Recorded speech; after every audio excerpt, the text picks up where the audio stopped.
Yan o, mga ano. Yan yung mga kasama ko sa barangay. Ayan.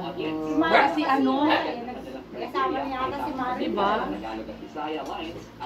Thank you very much sa inyong pagdalo at naka-ano kayo sa oras niyo sa akin.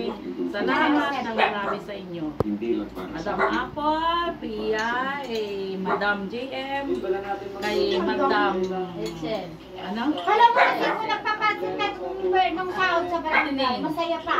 Gusto ka thank you sa ating Papa Jun dahil siya yung nagluto para sa Ay, akin. sige, unti lang siya. Diba? Salamat sa pag-welcome niyo sa amin. Salamat sa bago. Pasensya na lang kayo. Pasensya na kayo ha. May dala kami ano. Thank you.